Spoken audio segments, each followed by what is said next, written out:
Welcome back to Random Cardinal of the Week. I'm Jim Plaza.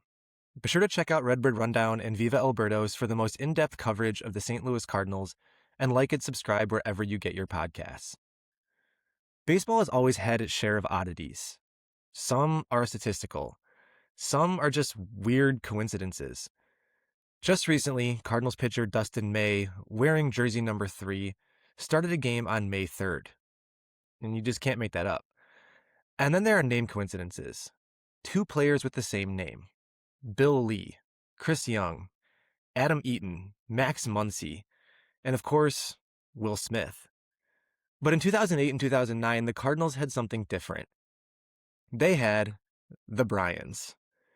2 players, nearly identical names, both from California, both born in April, both with brief major league careers. And for a short time in St. Louis in the late 2000s, their paths overlapped. They flashed potential and then faded just as quickly. Today's Random Cardinals of the Week are Brian Barton and Brian Barden. So let's start at the beginning. Both Bryans were born in California. Brian Barden was born on April 2nd, 1981 in Templeton, about 215 miles northwest of Los Angeles, where Brian Barton was born on April 25th, 1982. Both stood out early as high school players. Both continued their careers in college. Barden went to Oregon State. Barton started at Loyola Marymount before transferring to the University of Miami. And both spent summers playing in the prestigious Cape Cod League. From there, their paths started to separate. Barden was drafted in the 6th round of the 2002 draft by the Arizona Diamondbacks. Barton went undrafted in 2004. Eventually, he signed with the Cleveland Indians as a free agent. But despite that difference in draft status, Barton's rise would actually be quicker. Barton hit .326 in 2005, and then followed it up with the .323 season in 2006, along with 19 home runs and 41 stolen bases. That performance earned him recognition from Baseball America as the 86th best prospect in baseball heading into 2007. Meanwhile, Barden was grinding, and by the end of 2006, he had reached AAA in the Diamondback system. It was already his 5th year in the majors, and he had accumulated 2,443 at-bats. He never hit below .280 in that stretch, but the call to the majors just didn't come. Until 2007. On April 3rd, Brian Barden finally made his major league debut against the Colorado Rockies. 5 days later, he picked up his first hit. But the opportunity was brief. Just 12 appearances in 8 games, an .083 average. And then he was placed on waivers. And that's where the St. Louis Cardinals enter the story. On August 13th, 2007, the Cardinals claimed Brian Barden off waivers. Less than a month later, on September 9th, he got his first Cardinals hit, a double off of Doug Davis of the Brewers while pinch hitting for pitcher Brad Thompson. He finished his short stint hitting .217 in 23 at-bats, scoring 5 runs. Not a huge impact, but definitely a foothold. Meanwhile, Brian Barton was still in Cleveland's system. He hit .305 in 2007, but the Indians made a decision. They left him unprotected in the Rule 5 draft, and the Cardinals took advantage, selecting him with the 10th pick. And to make room, they released fan favorite Taguchi. Now, both Bryans were in the organization, and in the spring of 2008, everything came to a head. Spring training in Jupiter. 2 Bryans, 2 very different situations. Barden had minor league options. Barton, as a Rule 5 pick, had to make the roster or be sent back to Cleveland. Barden struggled that spring. He hit just .182, and with a crowded infield that included Brendan Ryan, Cesar Izturis, Adam Kennedy, and Troy Gloss, he was sent to AAA Memphis to begin the season. Barton, on the other hand, couldn't miss. In 57 at-bats, he hit .351 with a 1.020 OPS, 2 doubles, 3 triples, 2 home runs, and 11 RBIs. And that was enough. He made the opening day roster. On April 1st, 2008, Brian Barton made his major league debut wearing number 54. pinch hitting for Russ Springer in the 7th inning. On a 1-0 pitch from Taylor Buchholz, he hit a hard ground ball between short and third and beat it out for his first major league hit. And then he took off. In his first 10 games, Barton hit .421. He finished April hitting .333 with 3 doubles and a triple. And for a moment, it looked like the Cardinals had found something. But baseball adjusts. Pitchers adjusted, and Barton cooled off. By May, his average dropped as low as .239, though he did hit his first major league home run on May 27th against Houston. Meanwhile, in Memphis, Brian Barden was having a strong season.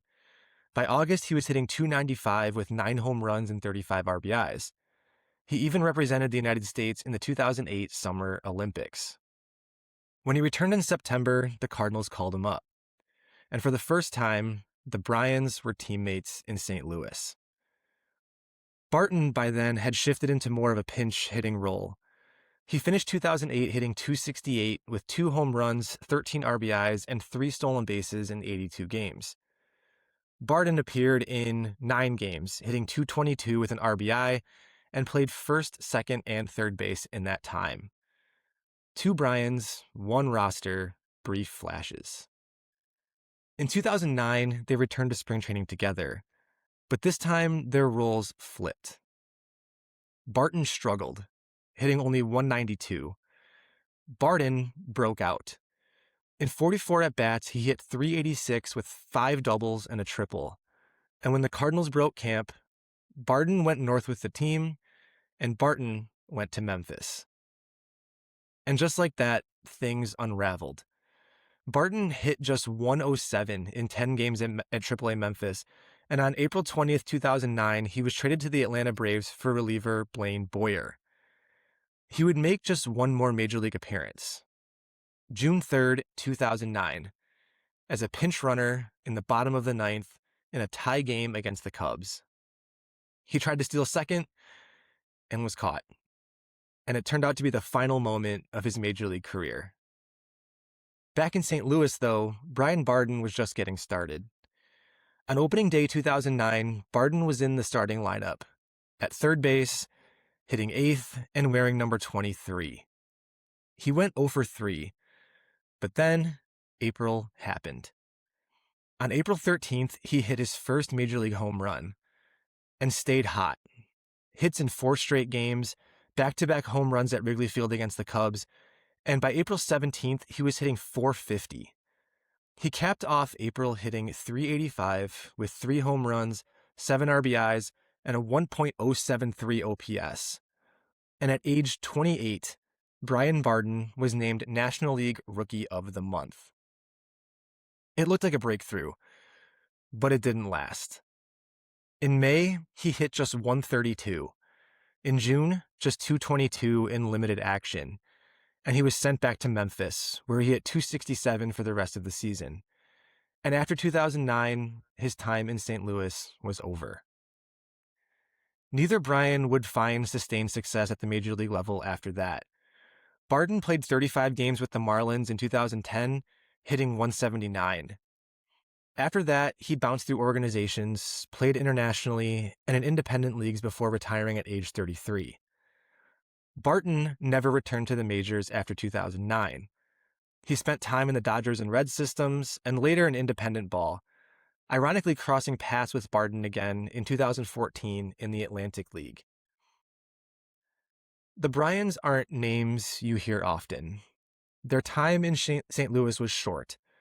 Their overall impact was limited. But for a moment, there was something there. A hot start, a breakout month, a glimpse of what could have been. And one small piece of trivia to tie this all together. Most Cardinals fans today could tell you that David Freese wore number 23 in his legendary 2011 World Series, but they probably wouldn't be able to tell you who wore it right before that. The answer is none other than Brian Barden. 2 players, nearly identical names, parallel paths, brief flashes in the major leagues.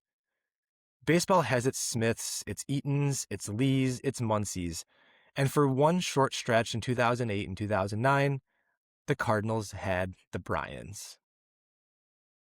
Thank you again for listening. Make sure to check out all of the great content on Redbird Rundown and Viva Alberto's, and like and subscribe wherever you get your podcasts. We'll be back next week with another forgotten name from Cardinals history, and until then, I'm Jim Plaza, and this has been Random Cardinal of the Week.